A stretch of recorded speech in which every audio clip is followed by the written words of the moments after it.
Welcome to Meet the Thought Leader with Katrina Rogers Consulting. Hi there, everyone, and welcome to Meet the Thought Leader on Thinking Cat. I'm your host, Katrina Rogers, and today we are meeting startup and SBIR funding expert, Rich Giersch.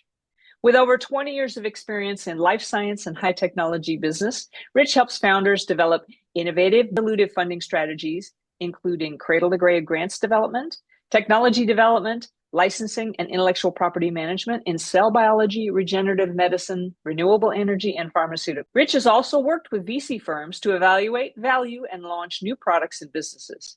He currently leads the dynamic SBIR and STTR business unit of Life Science Works. That's a Washington, D.C. based business catalyzing strategic growth for emerging life science companies. And our subject today is mastering your Phase I SBIR applications. But first, here's a quick message from our sponsor. I work daily to bring you new insights and help life science break through obstacles to get medical products from bench to bedside. Please help me to help you by subscribing to and sharing the Thinking Cat newsletter. Thank you for joining us today, Rich. Thanks for having me, Katrina. I'm really pleased to be here and appreciate the ability to reach out through your audience to talk about SBIRs and how to really catalyze business growth. Perfect. Well, that's awesome. So, Rich, let's get started by having you tell us about your background and how you became an expert on SBIR, STTR grants. Well, it's basically a long and winding path, but it started around over 20 years ago when I was working as a chief operating officer with a regenerative medicine company in Research Triangle Park, North Carolina. We had a lot of ambitions for doing research and development and a very small revenue stream. And so one of my colleagues mentioned the fact that there was a program out there, SBIRs and STTRs, that were available to small businesses like ours for building new products and services. I grabbed our postdoc, we did some reading, we wrote an application, and unusually, we were successful first time at bat. So our company owners were very happy about that. We completed the work, we applied for a phase II, and were successful at that the first time at bat, about 6 or 8 months later. And so that was about $1 million in funding, $1.1 million in funding over those 2 grant applications, and we were sort of off to the races. And so over the next 6 or 7 years, that company went ahead and pursued the program to build out our product and service catalog very successfully. The company actually recently was acquired in the last year or so. So long history with that company and building programs and services. Went on to start working with some other companies just on an informal basis, helping them think about SBIRs, and then wound up over the course of years working with other companies and governmental organizations to both write and develop them, including setting up a few a few statewide funding programs for matching grants and other resources. But sort of a slow rolling avalanche as far as accumulating information and knowledge over 20 years. And while I definitely know more than most on the programs, I don't know everything, but having done it for so long, I know where to look for the answers that I don't know. So that's really where expertise comes into play as opposed to housing all the knowledge in your brain. I think if we kept it all in our brain, it would explode anyways. So let's just be clear. You're based in West Virginia, right? But you work nationally? That's correct. I am based in Morgantown, West Virginia. Okay. And so that's the home of West Virginia University. I moved here several years, over a decade ago. But I have worked up and down the East Coast and over 5 years in the state of Washington for a week a month. And so I am based on the East Coast, but work nationally. Perfect. That's excellent. So let's get to the unpleasant news first here and get that out of the way. We hear a lot of distressing news and announcements about NIH and NSF grants daily. What are you seeing as an expert in life science non-dilutive funding? So there have been many changes that have happened at NIH over the past 6 to 9 months. The good news is the grants are being reviewed, study sections are meeting, and awards are being made. The bad news is there's been a lot of turnover within the agency, and so things are happening at a slower pace or at a pace that you wind up with either new people or short staff on getting grants awarded. There have been sort of the movement of grant review from within the Center for Scientific Review to individual institutes, now back to Centers for Scientific Review. That looks like that's being getting some settlement there. We are at Life Science Works are cautiously optimistic for NIH funding. All signs are pointing to a level or slightly decreased NIH budget. And so, as far as funding availability goes, certainly cautiously optimistic on that front. And as the dust starts to settle within the agency on the review process and the post award process, where things are still slow, but hopeful that that is going to resolve itself in the next 6 months or so. Okay. Well, it sounds maybe like one of the things that's happening is some of the expertise is disappearing. So maybe the relationships that people might have developed over the years with some of the reviewers, maybe they might not be able to rely on those. What kinds of strategies should life science founders follow if they're thinking about an SBIR grant? So it comes down to a lot of the same guidance that we gave prior to the changes that have been happening with the NIH. And it's simple and complicated at the same time, right? So Mm-hmm. it's reading and following the instructions, understanding the review criteria, and writing to the review criteria as far as being successful. Beyond that, building the relationship and the conversation with the program officer that is in charge of the solicitation that you're pursuing is very important. Initiating a conversation with that person fairly early on after you've developed the first concept of what you're doing, or typically it's the specific aims page, or that's the page that you start with that outlines what it is that you're wanting to accomplish and how you're wanting to accomplish it. So once that's in place, or once you have that together, starting to build that relationship with the program officer is an important thing to do.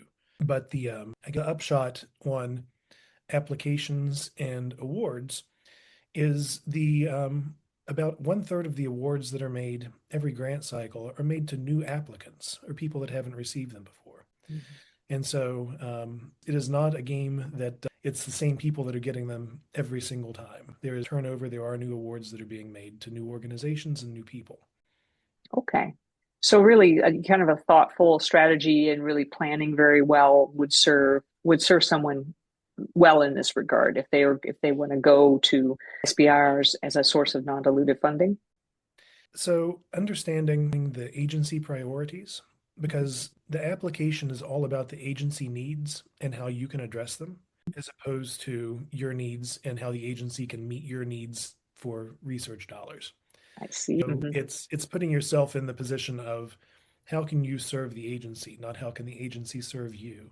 And Okay. so it's really the starting point is understanding, well, you understand yourself and then understand what you provide that is interesting to any particular agency that might have an SBIR program. Okay. So there's homework on the front end, right? Yeah. So let's talk timeline then, because it sounds like maybe people who want to pursue this strategy should be thinking way in advance of any funding deadlines or even at the funding announcement. So a decision by a founder or a small business to pursue federal funding or grant funding. My guidance there is not to think of it as a one and done or this is what I'm going to do now. It's an overall part of the business strategy and the funding strategy for your company. And so if you're approaching it as a one and done approach, the learning curve is incredibly steep for that one. And it gets easier each time you pursue federal funding. And so it is certainly a long-term strategy for funding a company, but it's not necessarily something that you have to be planning for a year out. Generally speaking, a phase one application with a dedicated effort from a founder or the applicant, if you allow yourself about 12 weeks before the due date to start with your registration and start learning about it, that's going to be enough time to put in a competitive application. Having guidance from someone that's done it before is incredible. There's plenty of people out there that are colleagues that would, sit down over coffee and talk you through various pieces of it. There's plenty of people there that are, hired guns that'll, either write the whole thing or mentor or coach and along the way. But for a phase one application, first time applicant, I generally recommend at least 12 weeks. That takes care of time to get your registrations done and put together a competitive application. Perfect. Okay, excellent. Well, that's good to know. So, what might be some challenges, both previous challenges, but also maybe new challenges that maybe a first time SBIR grant writer would face? So, the challenges that have existed forever around putting in an application has to do with juggling the time and again that fairly steep learning curve on if you've never put together a grant application before. If you're coming from a nonprofit or other environment where you've either participated in funding applications or written them yourself, stepping into an SBIR arena it feels a little more natural. The writing style is different. You're writing more in an affirmative business style as opposed to a scientific style. So you don't experiment and try. You are going to accomplish when you're writing in an SBIR. And so those standard, learning curve things are consistent from over time. New things that have popped up in the past year or so have to do with the way that companies are looked at by the agencies. There are guidelines that have been put in place around sort of foreign interference and foreign ownership and control of companies. And so the foreign control has always been there. But the security assessments that are being done on companies now reach beyond just a basic analysis of the capitalization table and who may be there. Any involvement in companies from countries that are viewed as high risk by the administration, by the federal government in general. Whether it be Iran, North Korea, Russia, and China is on the list as well, is often a red flag and can be cause for once you're going through the process of post-award information, they may choose to not grant the award based on foreign ownership or control or foreign investment. And so as you're thinking about making an application, if you have investors from those countries, that's something to think about. And if you're able to, mitigate that in some way, and we can certainly, talk about that in lots of different ways. I'm not going to go down that rabbit hole right now. Mm-hmm. But that is one big area, and it's tripped up a lot of companies, either fairly or unfairly.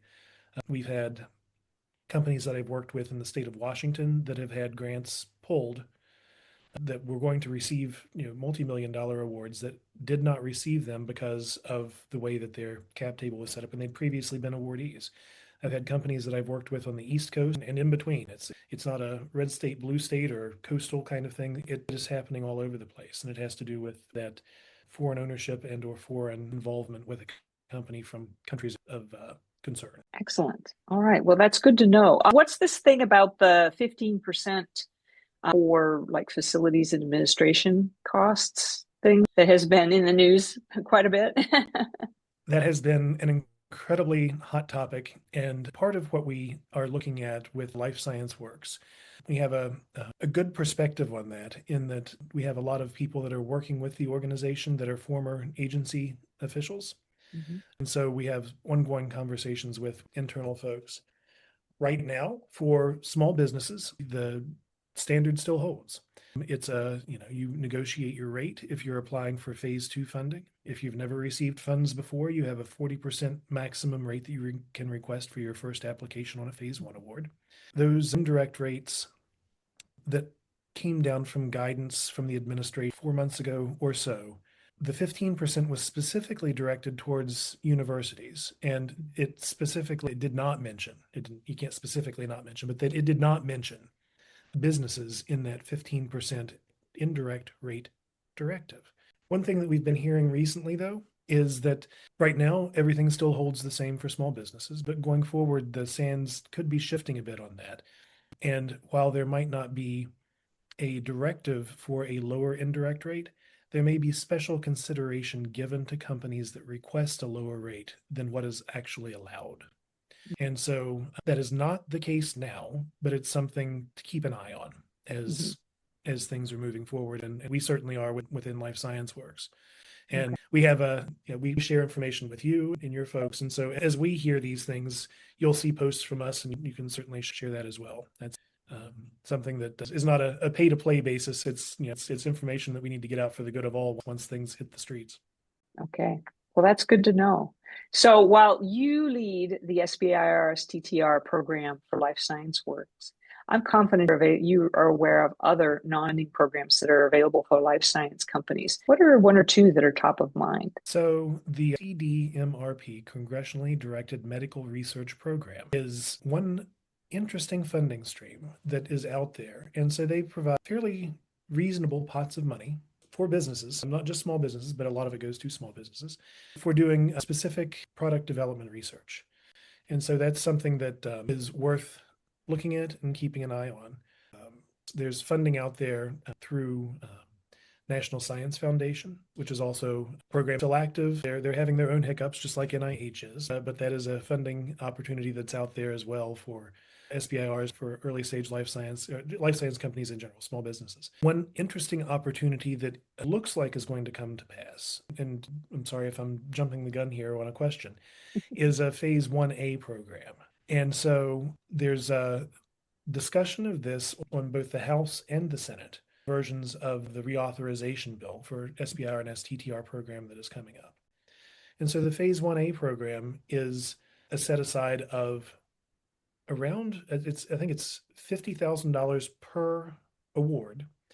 And the application process that they're contemplating is a very streamlined process. So between 3 and 5 pages with very little additional material. So it's a good, if a person has a good idea and they want to get $50,000 to achieve initial proof of concept, they can submit this very streamlined application and be considered on an expedited basis. At least that's the concept. Discussions are still happening. Both House and Senate think it's interesting. So we expect that something is going to come to pass for that program and be implemented in fairly short order. Certainly, we were expecting it would be a 2026 timeframe.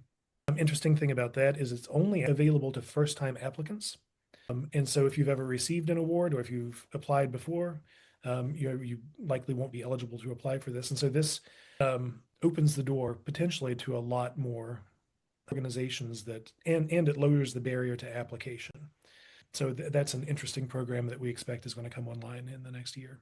It will be very interesting to see how it shakes out. So you mentioned the program reauthorization, and that we anticipate that whatever's going to happen will be happening during this Congress. We do. Okay. All right. The way that the program was set up was that it had to be renewed periodically. And so we're up for the next periodic renewal of the program. There's a couple of things that are being considered in a couple of versions. And Joni Ernst introduced the first version of the bill, and then there's another couple out there. Looking at removing that renewal requirement, so making it a permanent program, which is interesting and provides a level of stability. And so that's a net good. Another thing that they're looking at is the program is a set-aside program. And so if you're a federal agency and you're making awards for research to companies, once you cross a threshold, you have to set aside a percentage of those awards specifically for small businesses for this program. It's, I think, 3.45% for an SBIR program and 4 or 5% for an STTR program. And so the talk is, increasing that to potentially 5% and maybe 1.5% from where they are now. So increasing the total amount of set aside is another thing that's an active discussion as they're working on this renewal for the program. Wow, that's fascinating. There are some really interesting things that are happening. Okay. Does the Department of Defense work through the SBIR program, or are their programs generally tend to be separate? They do work through the SBIR and STTR program. One of the key differentiators from the Department of Defense is they're all, I hesitate to say all, but the vast, vast majority are contracts. And so where we have programs that are at the National Institutes of Health or the National Science Foundation, they will put out a call that says, we're interested in technologies that address diabetic retinopathy or whatever, or we're interested in programs that address the population health around metabolic disease. And it's up to the company to say, look at, what they can do to address that and present the compelling case. The Department of Defense is much more task-based. And so their contracts are a fee-for-service arrangement where they say, we need a mobile device to monitor, biometric feedback once a soldier enters, a clinical trial even. And so they want something that's designed and implemented and developed through the SBIR program. And so in a Department of Defense solicitation, reading the solicitation and seeing, they're telling you exactly what they want. And it's a much more straightforward thing. It's like, oh, they're looking for a wearable that does X. My company can do that. I'll apply for it. Right. So it's, but yes, they do have it available, and they do have really very deep resources available that they provide to nonprofits and other organizations that help applicants for free to Mhm. identify opportunities, put together subject matter expertise. And so there's a large amount of support from Department of Defense to bring in small businesses to apply for these funding streams. Okay. Because I've understood from some of the experts in that space that they are really also looking for technologies that have a ready civilian market too, because they want to just be able to purchase. They're not necessarily in it for the research piece. So that Yeah, dovetails with what you just told us. completely. And one of the wonderful things with the DoD and any of the contracting mechanisms with NIH, your customer is pharma, it's the public, it's somebody, it's not the NIH. They aren't the ones that are going to buy things from you. With the DoD, they say, we need this for, troop preparedness or whatever. And so they pay you to develop it. You keep the intellectual property. And once it's developed, they're your first customer. And so it puts the company in a pretty great spot if once they go down that path and receive an award. Nice, nice. Well, that's good to know. And a super good fact that I think people should pay a little bit more attention to. Rich, is there anything else that's top of mind that you would advise our listeners to understand about the SBIR program and about the Phase I grants? So I guess a couple of things that I've touched on. It's a process. It's not a one and done. The NIH looks like and is a really big organization, but the people that work in the grant side of the house and process and review and handle awards and evaluation and all of that, they are all familiar with each other. And so while you may feel like you're putting something into a black box and, not getting any results, and you may be frustrated, make sure you don't take the frustration out on the NIH person because they all talk to each other. And they all know what a good application looks like and what a good company and principal investigator looks like. And it's not that they can blackball you, but they don't blackball and they can't do that because it's an external review process, right? But what they can do is be more helpful and be encouraging and having that relationship with the program officer and always putting a best foot forward with the agency is important because it's a small group in a big agency. Well, so maybe in addition to putting ourselves in their shoes, right? That has to be a difficult job these days. I always like to follow my mother's advice. You attract more bees with honey than you do with vinegar. Certainly the truth. Certainly the truth. Awesome. Well, Rich, thanks for sharing your expertise with us today. And I'll just point out that obviously Life Science Works is a company that can help founders figure this process out and to help guide you. And you're certainly a person that I would turn to if I was going to refer anyone. How can our viewers get in touch with you? So we are certainly you can find us at our website or you can reach out to me through our website, which is let me give that correct information to you.